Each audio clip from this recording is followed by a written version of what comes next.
Sounds French. What is that? Yep, works pretty good. All right, today I am going to be putting on the test pipe.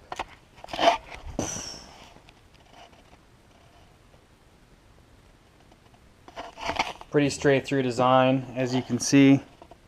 So, should offer slightly better sound than stock, slightly better flow than stock. So, we'll put it on. Also, I'm going to do a couple of tests. First test will be stock exhaust sound. Second test will be open header sound.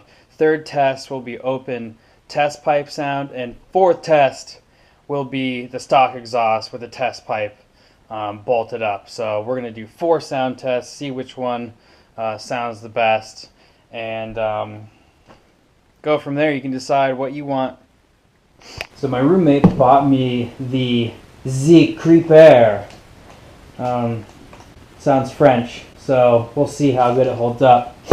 But yeah, it's a little chair and a creeper built into one. So it looks like it's got some amazing 21st century technology in it that'll allow me to creep under my car, because it's only about 4 inches off the ground. So I only have to jack it up a little bit and slide on in there.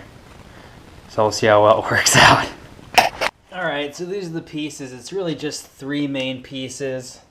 A couple wheels, 6 wheels, and then nuts and bolts. Manual's pretty basic, mostly just pictures. So all the bolts are the same, all the nuts are the same, all the wheels are the same. There's really not much that can go wrong. So I'm going to start bolting it together and see how it actually works, because that thing I think is only like 50-60 bucks on Amazon. So if it works, it's a good buy, or for somebody else to buy you, in my case. So hopefully it works out. We'll see. Look how Chinese this bolt is. That is ridiculous. Look at that. I mean, how could you even... What is that? Look at the other one.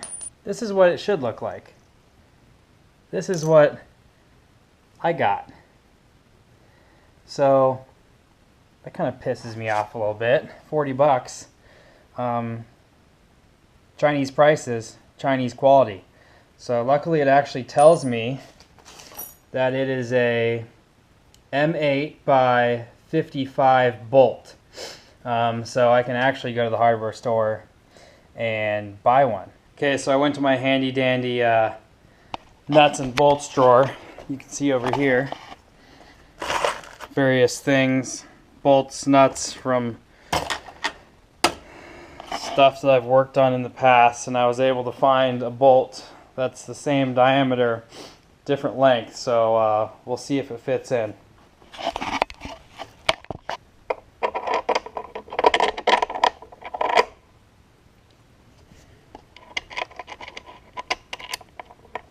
So length is a little long, but actually fits in there. So that's actually pretty nice. So I'm gonna hand tighten everything, bolt that up, and see if it works. Booyah.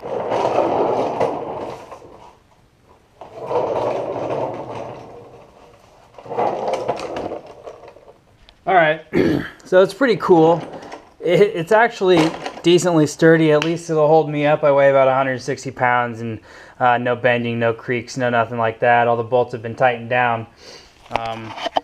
So it works pretty good. So basically, all you do is fold this and then pull this little spring-loaded pin, and it should fold back into itself. And should be able to creep around. Here we go.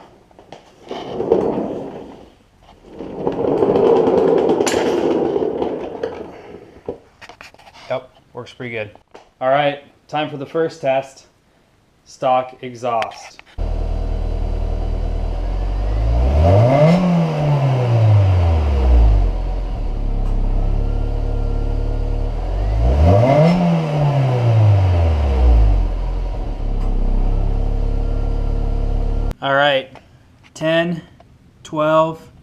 14 and 22 millimeter are the only crescent wrenches you need.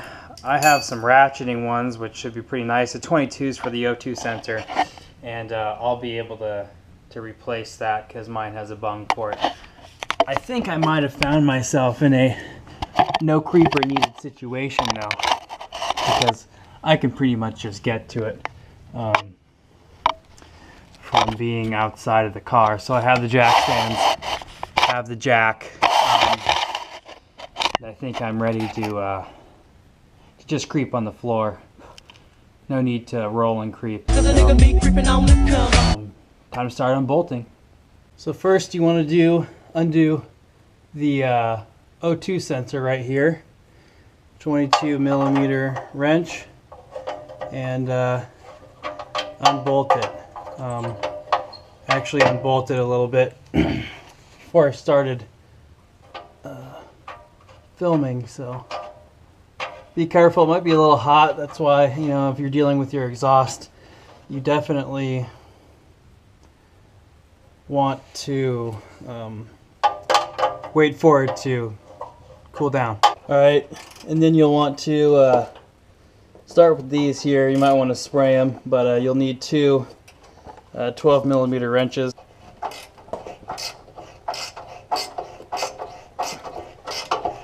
Alright, and then you do the 3 rear bolts back up in here. You can see those. You only need one 14 millimeter wrench for that, and you can either use a socket wrench or a crescent wrench, and either will work. Good luck, they're rusty. Okay, so now that you have all the bolts or all the nuts taken off, front and rear, and the O2 sensor, I assume you pull it forward, and then it should about like so. That's pretty heavy. Whew. And that is how you take a catalytic converter out. Oh man. That easily weighs 4 times as much. The stock cat weighs 4 times as much as this unit right here.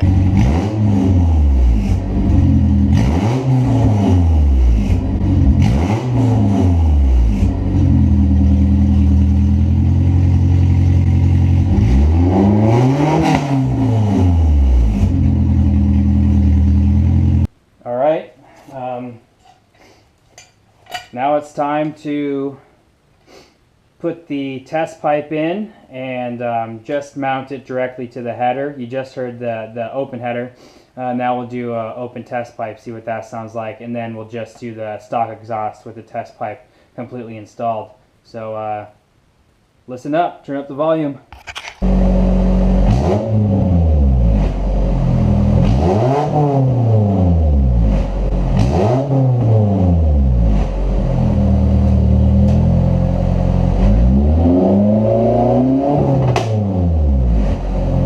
Okay, so once you have everything bolted up, you're going to want to re-plug in your O2 sensor. So you'll spin it around just a little bit, so that way when you screw it back into position, the wires don't get all twisted up and stay twisted up. That's the thing. You can twist them up just for a little bit to screw them in, but once it's in there, you don't want all the wires to be all twisted and mangled. So you bolt that in there, and you're ready to do your one last sound check.